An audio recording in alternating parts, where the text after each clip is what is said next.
Visita de Felipe de Manself, del emperador y del cardenal arzobispo. El conde Felipe de Manself fue deudor al niño Jesús de una doble curación. Nacido en el protestantismo, más convertido a la religión católica, fue nombrado mariscal del imperio y gobernador de la plaza fuerte de Rav, en Hungría. Salió de Viena en 1647 y vino a Praga, en donde una enfermedad peligrosa lo puso a orillas del sepulcro. Desahuciado por los médicos, puso toda su confianza en el niño Jesús, del que había oído referir grandes prodigios. Hizo celebrar muchas veces el santo sacrificio de la misa en la pequeña capilla, y el 25 de agosto recobró completamente la salud con espanto de los médicos. El conde fue a visitar a su caritativo médico y en reconocimiento del beneficio le ofreció 12 ducados de limosna. Poco tiempo después sanó de una enfermedad que le era muy penosa. Este general distinguido, este genio militar, no tenía aptitud más que para las armas. Si poseía un supremo grado, el manejo de la espada. No excedía, por cierto, en el de la lengua, pues tenía la pronunciación lenta y difícil. En una palabra, al hablar tartamudeaba, y esto le molestaba mucho y le causaba harta pena. En este mismo año, tenía que tratar delante del emperador muchos negocios de los que dependía el bien del país y cuyo éxito estaba comprometido por su mala locución. El bien lo conocía. Mas, ¿qué hacer? Dirigióse a aquel que ha abierto la boca de los mudos y desatado la lengua de los niños. Prosternóse a los pies de la estatua milagrosa, recibió devotamente los sacramentos y pidió al niño Jesús que le ayudase.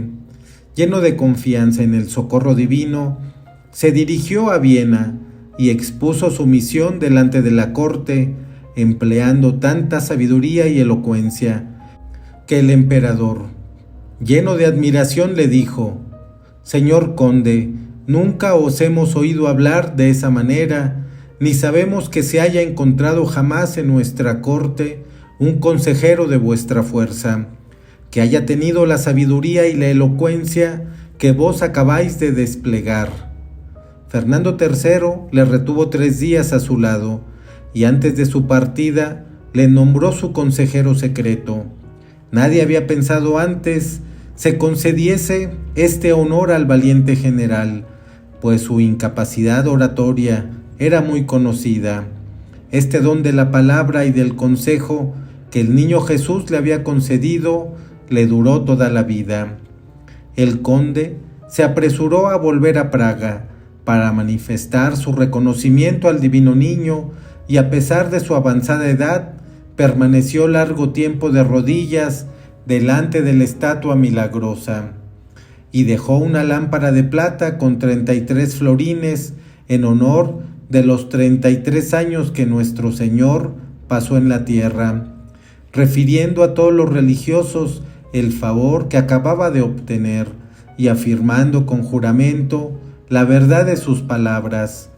Siempre reconocido y devoto, deseaba hacer construir una capilla al niño Jesús, mas la muerte que le llevó el 8 de abril le impidió la ejecución de su piadoso designio.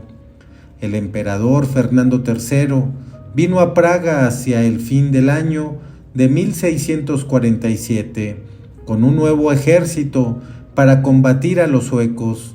Durante su permanencia en la capital de Bohemia, quiso visitar al adorable infante Jesús que le había salvado en Ratisbona. Fue al Carmelo y tomó una frugal refección en el refectorio de los religiosos. Subió al oratorio poniéndose de rodillas ante la estatua milagrosa. Informóse del origen de los progresos de la devoción al Santo Niño Jesús y recomendó a los religiosos que orasen por él y por los intereses del Estado.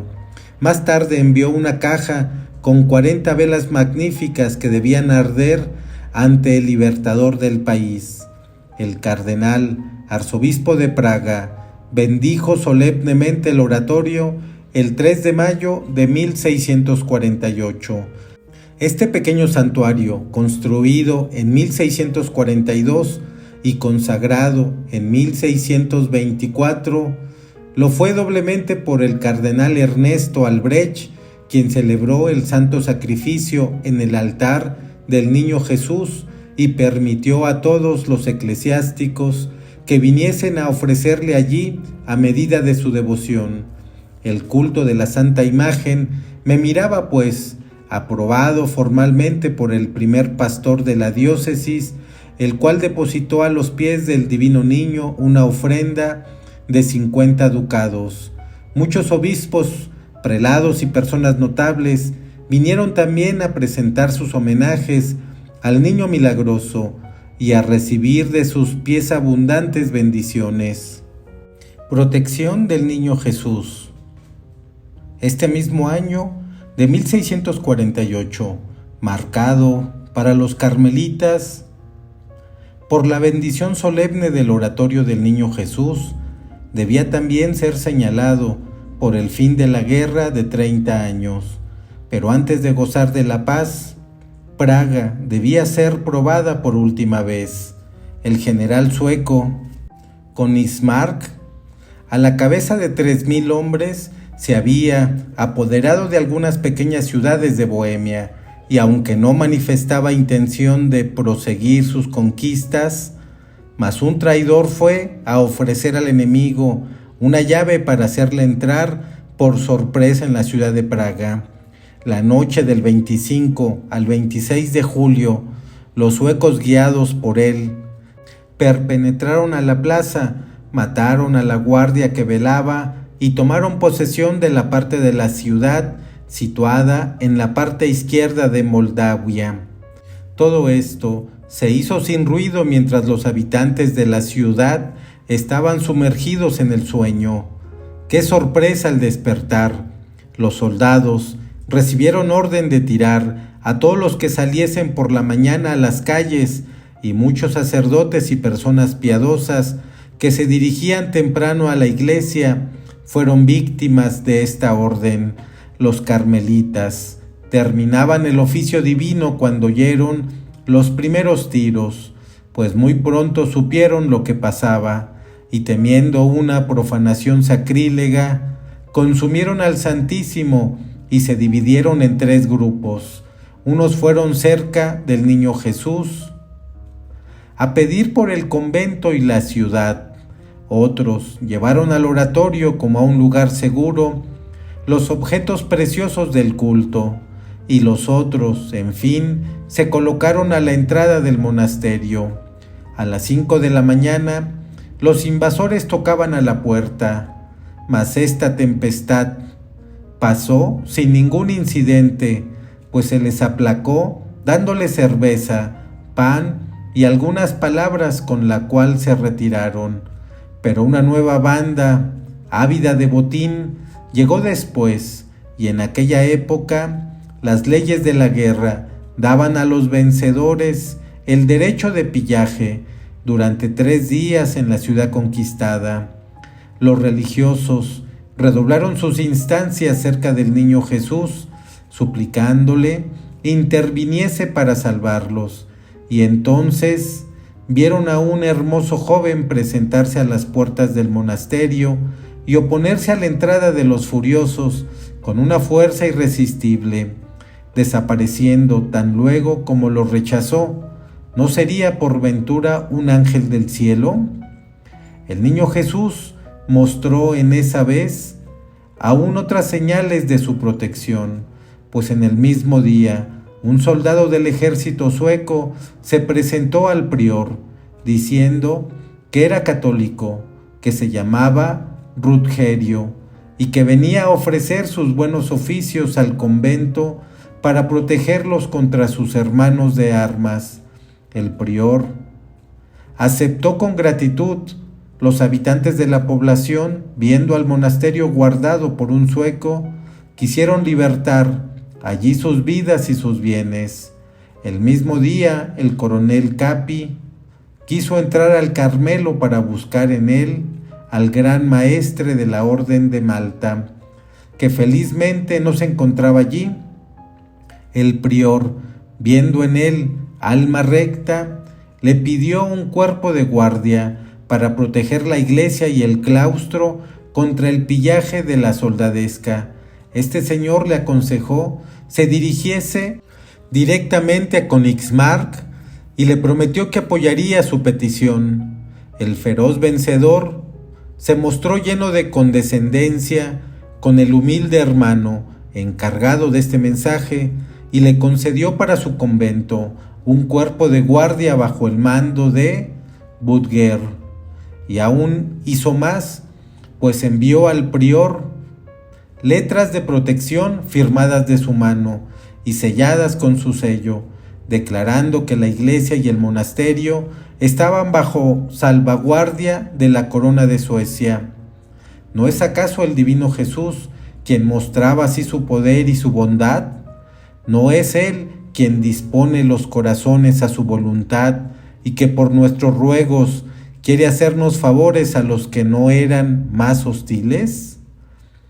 Mientras los protegidos del divino niño eran perdonados, los soldados continuaban recogiendo su botín, el cual, según algunos historiadores, se cree fuese de 7 y según otros de 12 millones de thalers. El thalers vale como 75 centavos. Los religiosos abrieron su convento a todos los que lo solicitaban y centenares de personas se refugiaron en él. Todo el tiempo del sitio, el niño Jesús no estuvo jamás solo, pues de día y de noche asistían devotos delante de la estatua milagrosa, implorando la asistencia divina y pidiendo el término de tantos males. Por la mañana y por la tarde, los religiosos y los fieles se reunían en la pequeña capilla para orar en común y recitar las letanías del santo nombre de Jesús. Esa generosa hospitalidad concilió a los carmelitas, el afecto de los habitantes de Praga. Los suecos que se habían apoderado de la riviera izquierda de Moldavia, el 26 de julio se apoderaron muy pronto de la riviera derecha. El sitio fue sostenido heroicamente durante 15 semanas. Praga, que no contaba con ninguna pieza de guerra importante, recibió 18,000 balas de cañón lanzadas por el enemigo. Los paisanos hicieron prodigios de valor, secundados por estudiantes que tenían a su cabeza un jesuita, el padre Plachi. El número de los heridos fue considerable y el convento se convirtió en hospital, en el que 160 suecos fueron asistidos con mucha caridad por los religiosos. El gran número de muertos que no se podían sepultar pronto, la infección de las llagas y la falta de aseo de los soldados exhalaban un hedor pestilencial que hacía temer una epidemia, pero el niño Jesús alejó también este peligro y ningún religioso cayó enfermo. Es de notar que los suecos, que por todas partes se mostraban duros y exigentes, se portaban con los carmelitas con las más grandes benevolencias. Las otras comunidades fueron saqueadas, pero los carmelitas no experimentaron ningún daño. La paz de Westfalia, firmada el 24 de octubre de 1648, puso fin a esta guerra de 30 años tan devastadora para el país. Los habitantes de Praga, que habían experimentado la protección tan visible del adorable Salvador, no dejaron de manifestarle su reconocimiento, como veremos enseguida.